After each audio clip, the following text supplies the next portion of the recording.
Hey, what's up, everybody? It is America's favorite meth model. Today's video diary is going to be really personal for me. I'm what they call a closet performer. Every thing that I've done in my career has always been done in the privacy of my own home. I have a huge fear of actually being around people in the public and whatnot. I think probably because of how much I've been judged for everything that I've done, including my career, my addiction mainly. So being part of Sin City Makeover wasn't easy going into it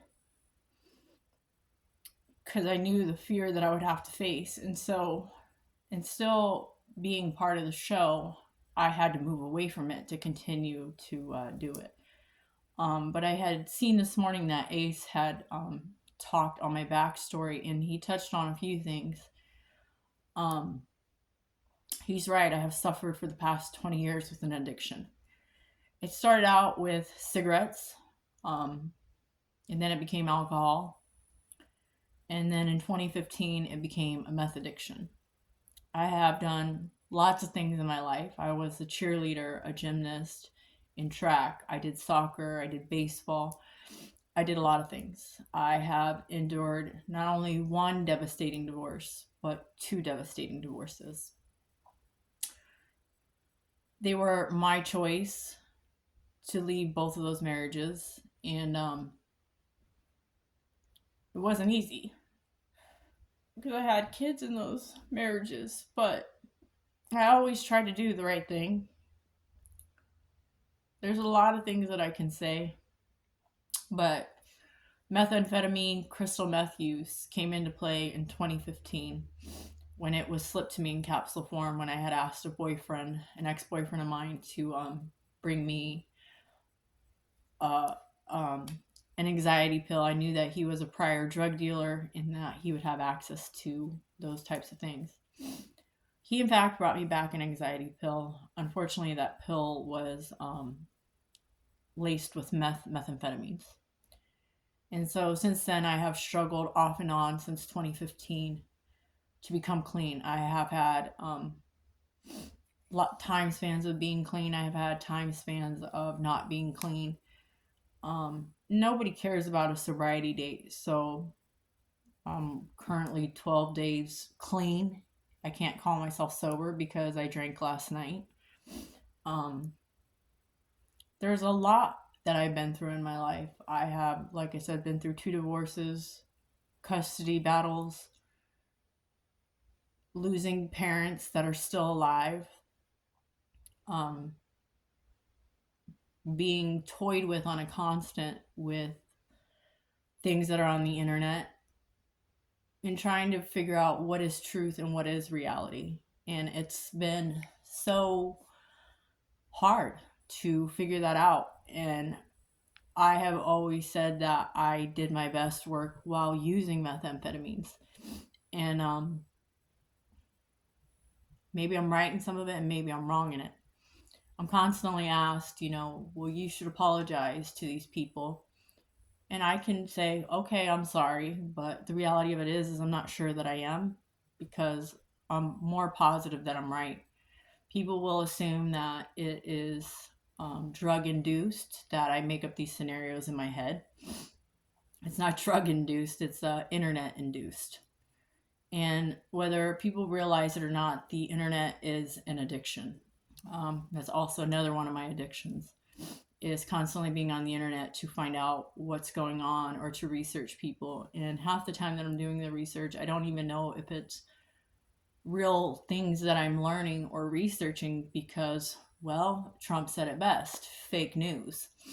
You don't know what's fake, you don't know what's real. You can read some things, like a year ago, I read somewhere that a man died and it was on the corner of Adam and Eve Street. Is it funny? In my opinion, no, it's not. So you, as a journalist, as Ace had mentioned in my backstory, has been one of my bigger passions. And so, I mean, I could face a lot of heat with the things that I have wrote and said, I have invited billionaires to sue me, and nobody does. Um, my addiction hasn't defined me, but a lot of people have let my addiction define me. When I relapsed January 20th and went on a 10-day binge, I lost 20 pounds immediately within a matter of literally 10 days. I'm now 12 days sober, and I'm back up to 97 pounds. I don't know what I would have weighed in at. I want to say that I probably would have weighed in at maybe 75, 80 pounds. Um, Putting the weight back on it doesn't happen as quickly as it is to take it off. Um, it's been a crazy journey, ride, and story throughout my entire life. I have read that I was born with no legal name.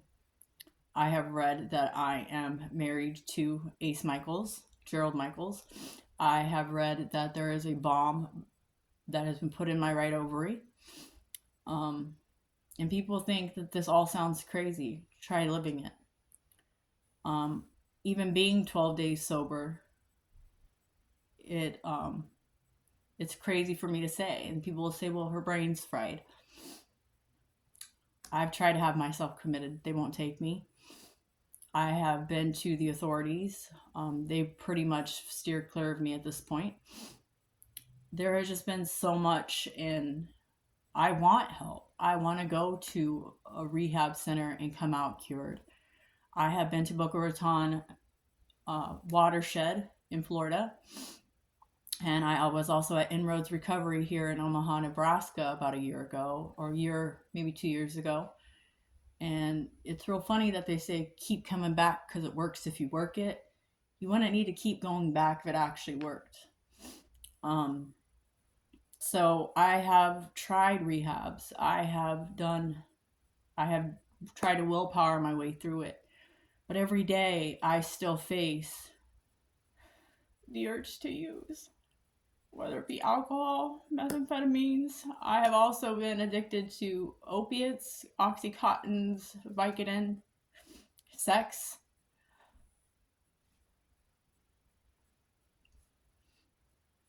My son faces addiction issues as well. He seems to be doing better than me. My daughter is currently an alcoholic. And I understand her pain. I understand his pain, and I understand every addict's pain that faces this in America.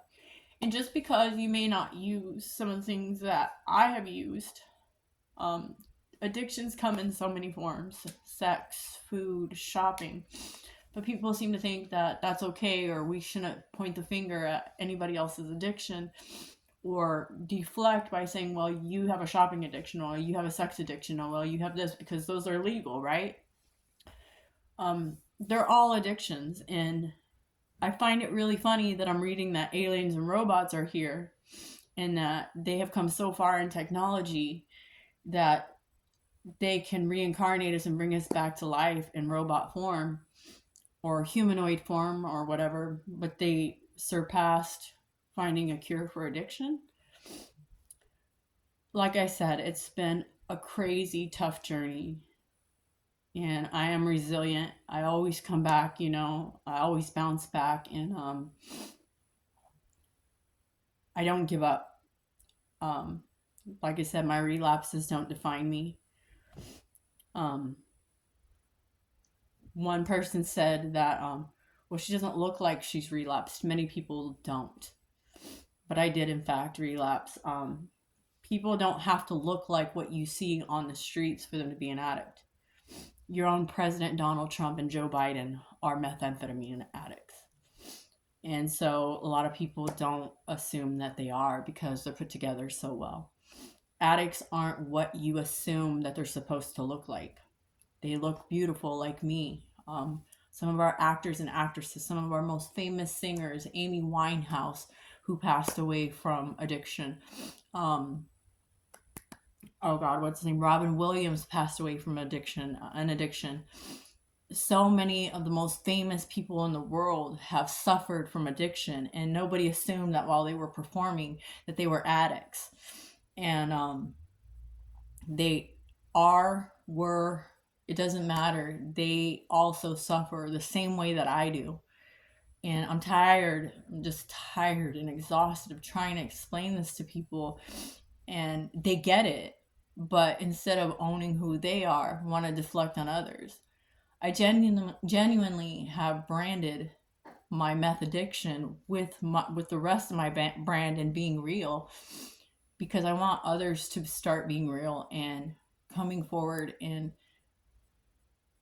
just understanding and adopting the idea that we're all in this world addicts and we can't hide from it. And Ace Gerald had asked me to go to rehab, and I'm going to give it another shot. I'm scared to do it just out of fear of the research and everything that I've learned about rehabs. I feel like it's more government money being taken from the people. And but one give hit me with your best shot one last time. My back's up against the wall. I'm gonna give it a go. And I hope that this inspires so many. Um, I guess all I can say right now is I will, in fact, see you guys all on the other side. Thanks, guys.